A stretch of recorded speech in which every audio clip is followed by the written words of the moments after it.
अस्सलाम वालेकुम dear students. आज के लेक्चर में हम बात करेंगे about emitter biasing of a transistor. सबसे पहले हम इसको स्टार्ट करेंगे हम इसके इंट्रोडक्शन के साथ। तो देखते हैं कि इंट्रोडक्शन में क्या है। The emitter biasing is a very good and stable way to bias transistors if both positive and negative power supplies are available. Emitter biasing flow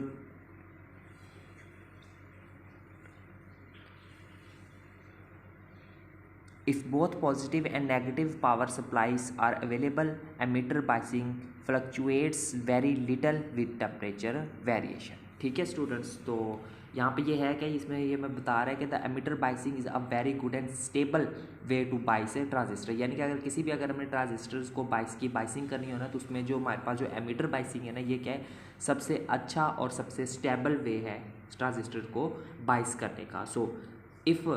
if both positive and negative power supplies are available, अगर हमारे पास दोनों positive और negative जो power supplies है वो दोनों अगर हमारे पास अवेलेबल हो, तो फिर क्या होता है, emitter biasing fluctuates very little with temperature variation. तो हमारे पास जो एमीटर बाइसिंग है ना, ये थोड़े से टेम्परेचर में वेरिएशन पर भी फ्लक्चुएट कर सकती है। ठीक है, नेक्स्ट देखें यहाँ पे the emitting biasing network uses two supply voltages VCC and VE। यहाँ पे ये जो एमिटर बाइसिंग नेटवर्क है वो क्या करता है, दो नेटवर्क वोल्टेज नेटवर्क्स को और सप्लाई वोल्टेजेस को यूज़ करता है, VCC और VE को, which are equal but opposite in polarity, जो कि एक दूसरे के होते बराबर है लेकिन डायरेक्शन तो पोलैरिटी में एक दूसरे के ऑपोजिट होते हैं। ठीक है, ये इसकी सर्किट डायग्राम दी हुई है, ठीक, इसको आप अच्छे से देख सकते हैं। नेक्स्ट देखते हैं इसको हम यहाँ से मज़ीद। ठीक है, तो यहाँ पे देखते हैं इसको मज़ीद देखें। The voltage supply VEE forward biases the base emitter junction. The voltage supply VCC reverse biases the collector base junction.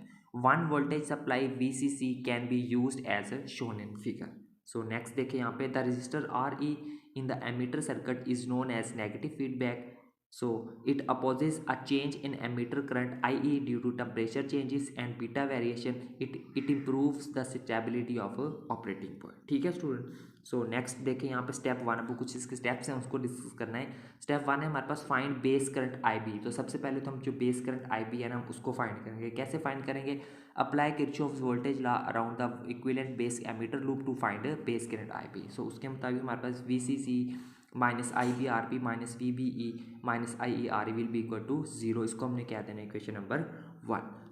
यहाँ पे देखें, at the emitter current is, हम जानते हैं कि जो एमीटर करंट है वो इसी इक्वेशन के बराबर होता है। तो यहाँ से अगर इसको हम थोड़ा सा सिंप्लीफाई करेंगे तो यहाँ पे हमारे पास जो IE किसके बराबर आ जाएगा, 1 प्लस बीटा इंटू IB के बराबर आ जाएगा। ठीक है, तो ये आगे इसको हमने क्या दिया, equation number 2। Put equation number 2 इन 1, यानी कि यहाँ पे ये जो आपके पास जो नज़र आ रहा है ना आपको IE ये वाला, ठीक है, इसकी जगह पे आपने उसकी ये वाली वैल्यू पुट कर देनी है। ठीक है, जब हम इसकी वैल्यू पुट करेंगे तो हमारे पास इक्वेशन क्या बनेगी, ये वाली इक्वेशन बनेगी। जब हम इसको मज़ीद सिंप्लीफाई करेंगे तो हमारे पास IB किस चीज़ के बराबर आ जाएगा, वो हमारे पास आ जाएगा, IB will be equal to VCC minus VBE over RB plus into 1 plus beta into RE के बराबर आ जाएगा। ठीक है, नेक्स्ट देखते हैं यहाँ पे।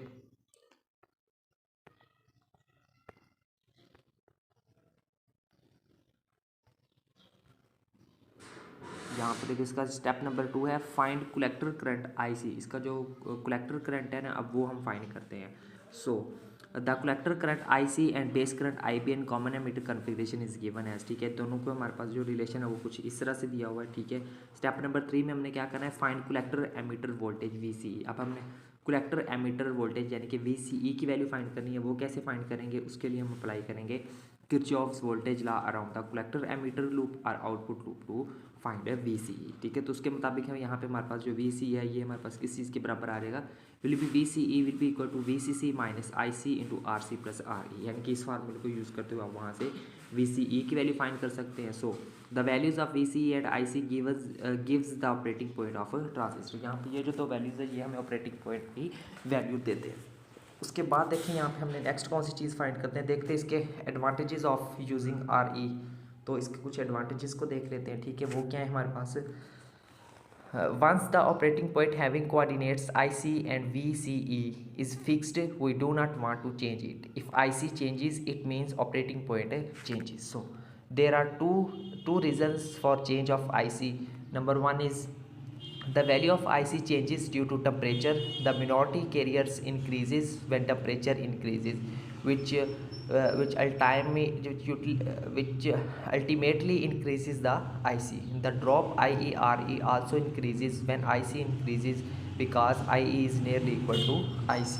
So the base current IB is given as, base current की जो वैल्यू है वो हमारे पास ये होती है, ठीक है। Now, base current IB decreases when drop IERE increases. It simply means IC also decreases because IC is equal to beta into IB. So, the increment in IC due to increase in temperature is equally compensated by determinant of IB. Hence, introduction of RE minimises effect of temperature, यानी कि अगर हम RE का इस्तेमाल करें ना इसमें, तो वो क्या करता है, टेम्परेचर के इफेक्ट को कम करता है, मिनिमाइज करता है। और जो सेकंड एडवांटेजेस था वो क्या था, when beta value changes IC also changes because IC is nearly equal to beta into IB, ठीक है। यानी कि जब बीटा की वैल्यू चेंज होती है तो वहाँ पे IC की वैल्यू भी चेंज होगी। The collector current IC is given by, हम जानते हैं कि जो कलेक्टर करंट है उसका फार्मूला हमारे पास ये होता है, वो CC के बराबर होता है, ठीक है। सो यहाँ पे देखें हमारे पास क्या है, ये जो हमारे पास जो यहाँ पे देखें, since beta is very very greater than 1, so 1 plus beta is equal to beta. So यहाँ पे देखिए ये हमारे पास इस चीज़ के बराबर आ जाएगा। सो यहाँ से हम क्या कह सकते हैं, also beta RE is very very greater then RB, so neglect RB, ठीक है स्टूडेंट। सो नेक्स्ट देखें, यानी कि यहाँ से हम RB को जो है वो निगलेक्ट कर सकते हैं। सो उसके बाद हमारे पास IC की वैल्यू क्या रह जाएगी, हमारे पास ये वाली वैल्यू आ जाएगी, ठीक है। यहाँ पे इसको जब हम मजीद सिंप्लीफाई करें, यानी कि बीटा से बीटा को कैंसिल आउट कर देंगे, इस बीटा को इस बीटा के साथ कैंसिल आउट कर देंगे, तो हमारे पास IC बराबर आ जाएगा VCC minus VBE over RE, ठीक है। सो इसी के साथ हम इसको जो है वो अपना बाइंड अप कर सकते हैं। If it shows IC is independent of beta, यहाँ से हमें पता चलता है कि जो IC है ना वो बीटा के क्या है, इंडिपेंडेंट है।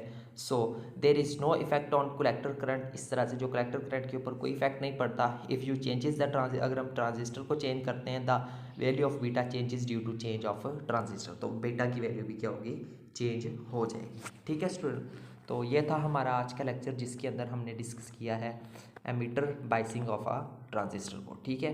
सो मिलते हैं नेक्स्ट लेक्चर में किसी और